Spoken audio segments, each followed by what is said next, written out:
it's unfortunate that we have to go through a thing like that. I consider it to be more election interference by the Democrats. That's what they're doing.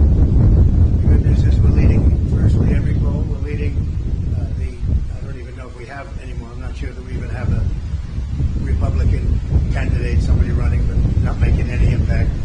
So as you know, we won Iowa, we won New Hampshire in records, each one a record. We think we're going to do very well. I'm heading out right now to Nevada for the caucus and the caucuses, and I think we're going to do very well there. All polls indicate we're in the 90s, maybe more than the 90s.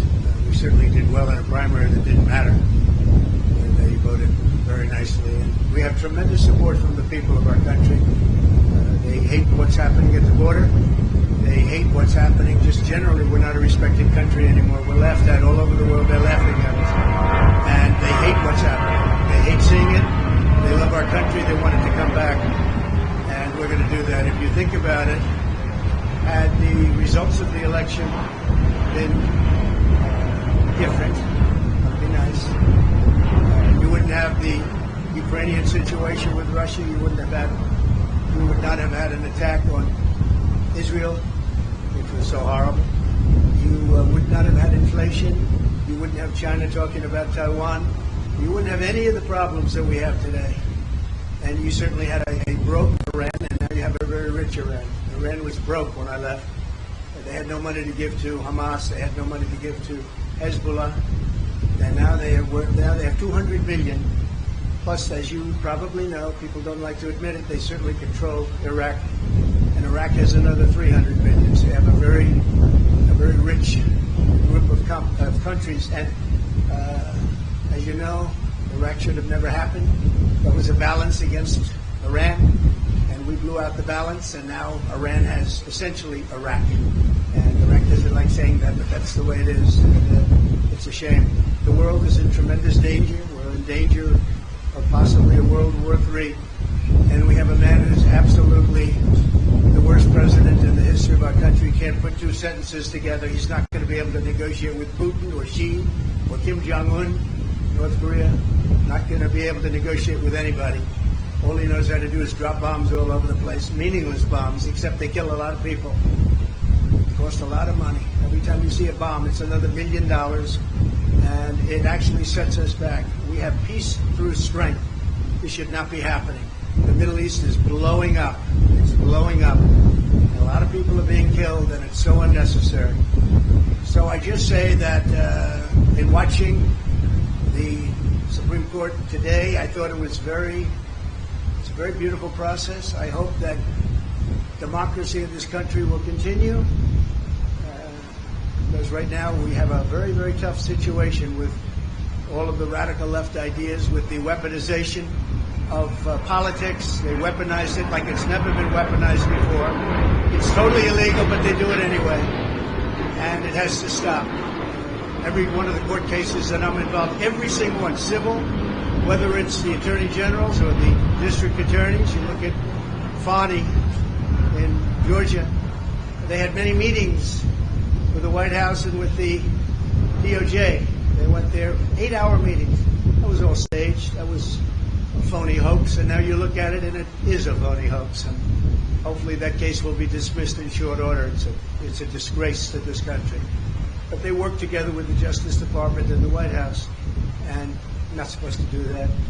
Every one of these cases you see comes out of the White House. It comes out of Biden. It's election interference, and it's really very sad. I thought the presentation today was a very good one. I think it was well received. I hope it was well received.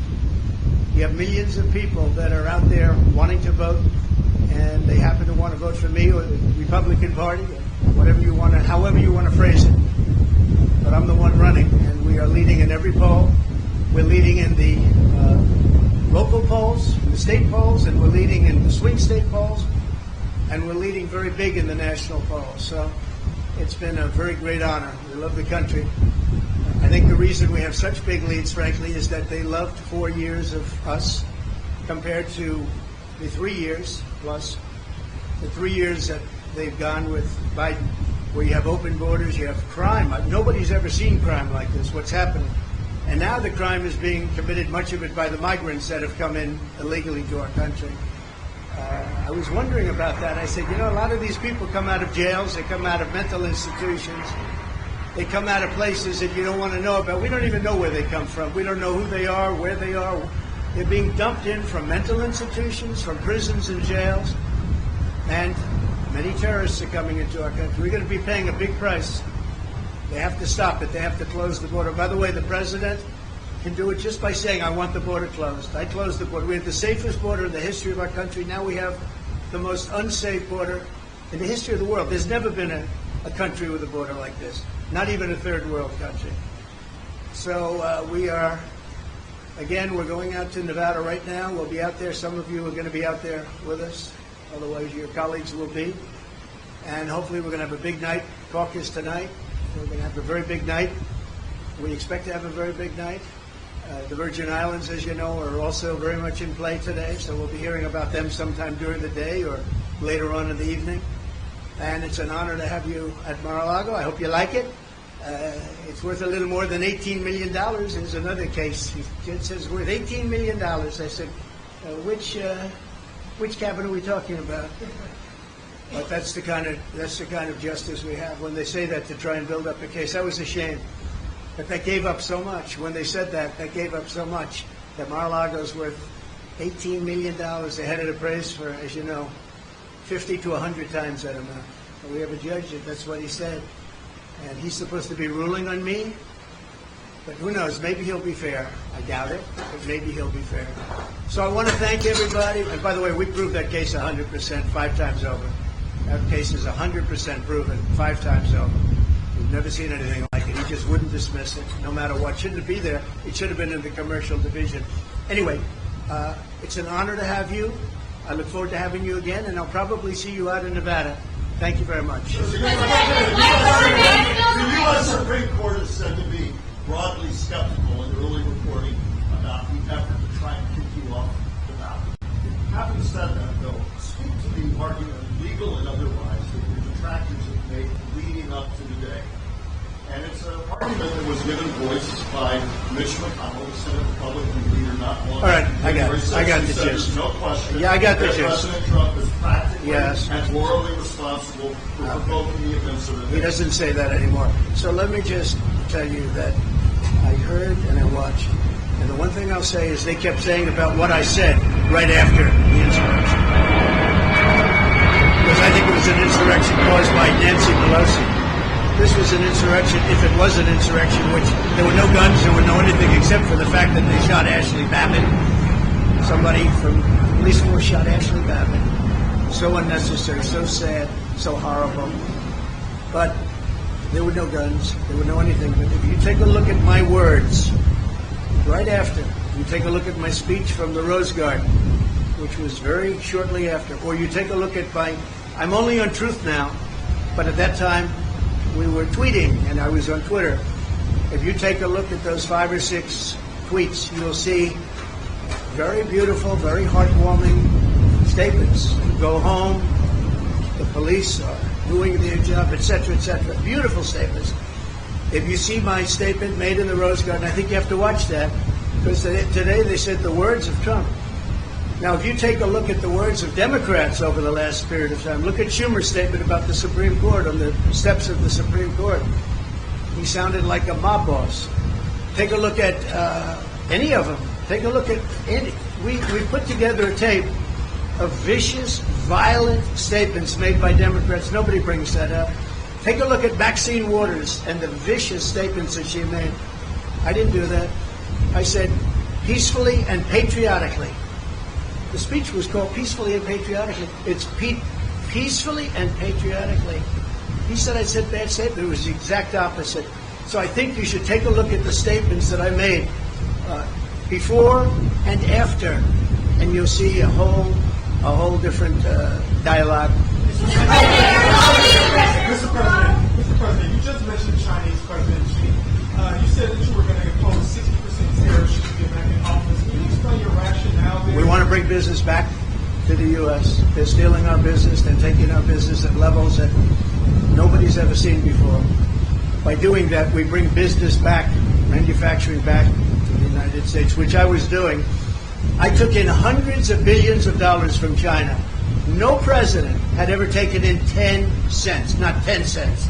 I took in hundreds of billions of dollars, and jobs were coming back. I was saving steel companies. Now they're blowing it.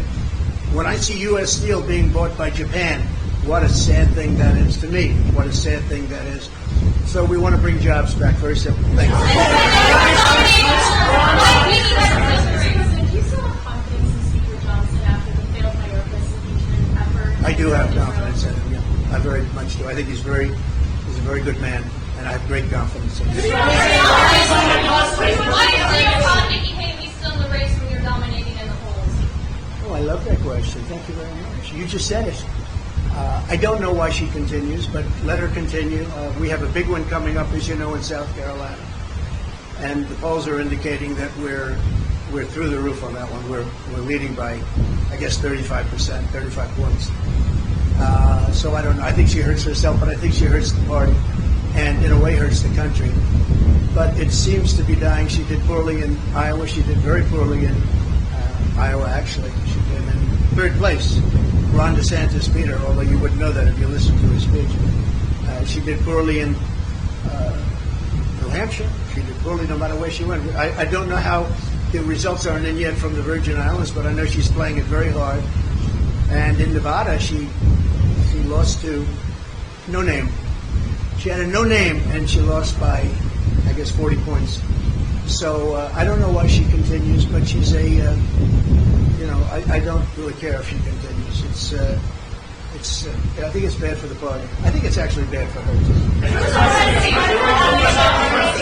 Mr. President, thank you for having us on our Thank you. Given the battle for presidential immunity, I'm wondering if all presidents and vice presidents are immune from any legal consequences for any action they take in the future? Well, I can say presidential immunity, which we'll be talking about because that will be upcoming, is very, very important for a president to have. If a president doesn't have immunity, he really doesn't have a presidency. He can be told to do things that he would never do. He can do really bad things for our country.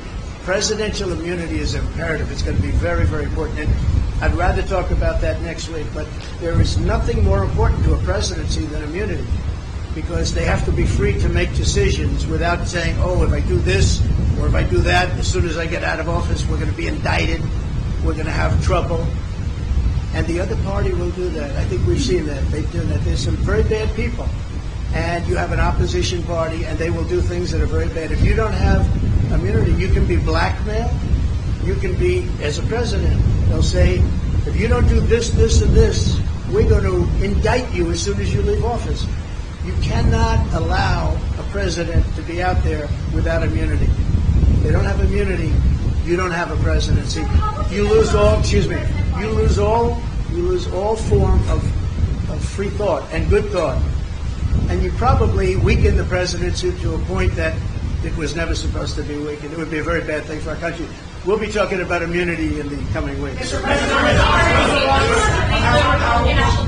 confident are you that you will be treated fairly by the Supreme Court justices? And how much of a time frame do you see in order for it not to be relevant? Well, I'm a believer in our country, and I'm a believer in the Supreme Court. I listened today, and I thought our arguments were very, very strong. An argument that is very important is the fact that you're leading in every race, you're leading in every state, you're leading in the country against both Republican and Democrat. And Biden, you're leading in the country by a lot. And can you take the person that's leading everywhere and say, hey, we're not going to let you run? I think that's pretty tough to do, but I'm leaving it up to the Supreme Court. Thank you all very much. Enjoy it. Thank you. Will you believe that the final filing is